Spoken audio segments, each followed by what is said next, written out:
Forest Rock must be one of the weirdest places I've ever been bouldering. It's an old slate quarry just in the middle of a lovely English village north of Leicester, which almost feels like it doesn't belong there.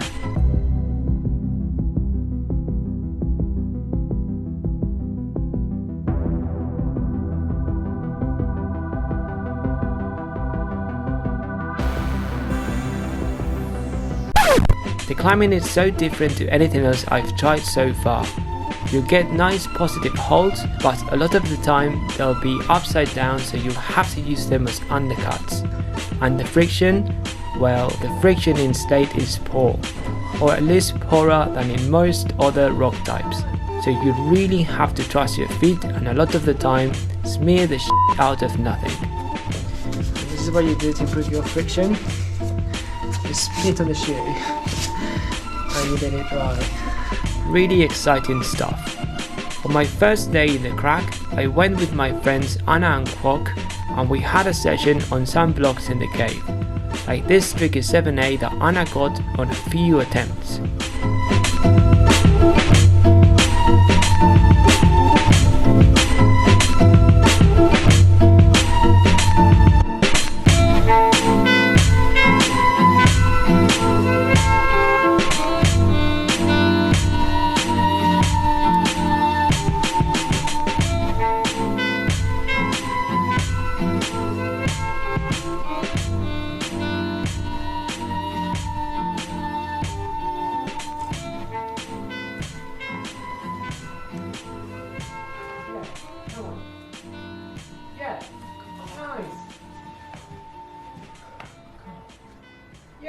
Yes! Nice! Oh, shite. I tried my hardest on it as well, but I didn't quite manage to work it out, so I couldn't send it. After being shut down on this, we went inside of the cave to try Cracked Up, which is a short and rather powerful 7B that climbs on good holds and finishes a bit awkwardly, matching hands on one of the spikes in the cave.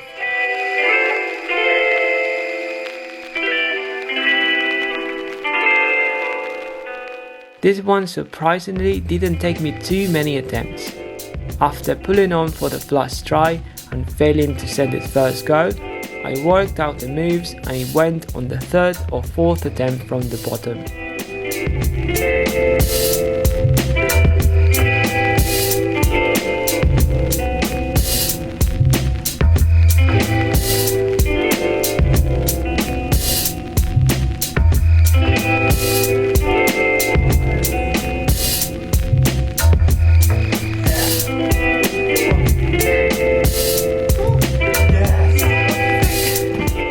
One of the blocks I wanted to try the most in Forest Rock was Own Narrative, which is a 7B plus that climbs one of the steep sides of the cave, finishing with matched hands on one of the main spikes.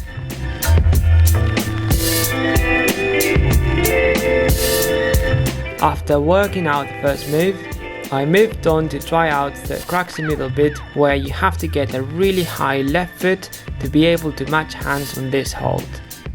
Doing this felt like the cracks of the block for me. After doing this, you have another hard edge move where you have to reach out a pinchy crimp with your left hand, and from there, in theory, it's all done. On my fourth attempt from the bottom, I managed to do the cracks and I just got the left hand pinchy crimp. After securing this hold, I thought I could easily finish the block, but then...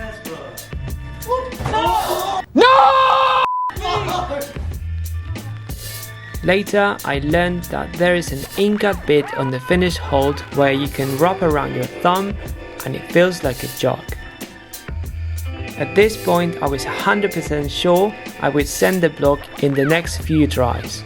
However, I didn't get that far again in the next 10 attempts, so sadly I wasn't able to tick off this block.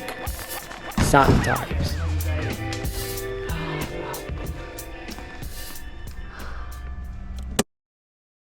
3 weeks later, I went back with my friend John, hoping to have another session in it, but despite the weather was really hot, we found out that all the inside of the cave was soaking wet because of condensation, so we couldn't try own narrative, which was a bummer. This meant that it was time for mileage on some low 7s.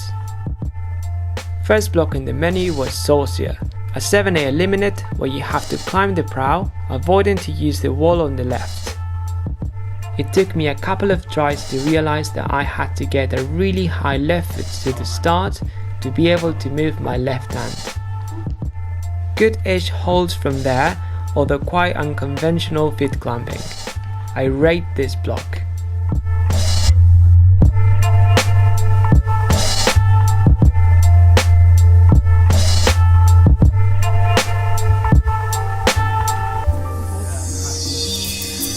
Next up was Steakhouse, a 7A as well, which at first seemed like the burliest thing ever. Despite starting on a really good undercut, we couldn't figure out how to pull on, as the feet were really poor. After quite a few tries, I found a way to start it square on, which worked for me. John had to lay back for the start instead, as he was too bunched in the square on position. Even with the start sorted, it took me a few tries to actually top it out, as simply topping out the block on its own is a tricky V5 block. Nice climb, but I'd say quite steep for 7A.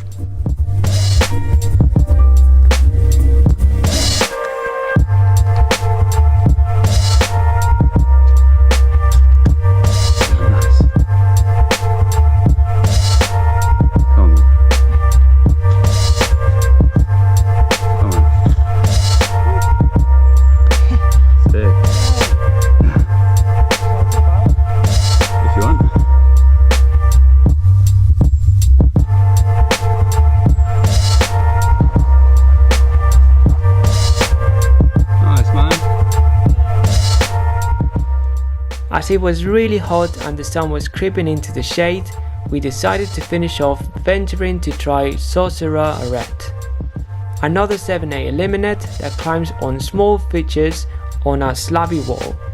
You're meant to do the climb without using the big joggy crag. Probably not my dream climb, but as everything else inside of the cave was wet, this had to do for this day.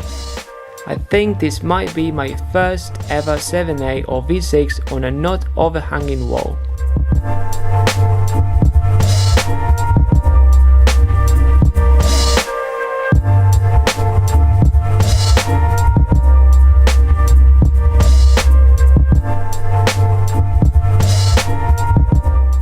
Anyway, this sums up my 2-day adventure in Forest Rock. I'm looking forward to coming back soon and get an own narrative and some others, whenever I have the chance.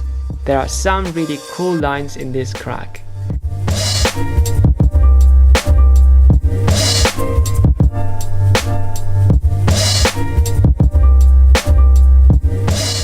Anyway, I hope you've enjoyed this vlog. Please like the video and subscribe if you want to support my channel. It really means a lot. Thanks for watching. See you guys on the next one.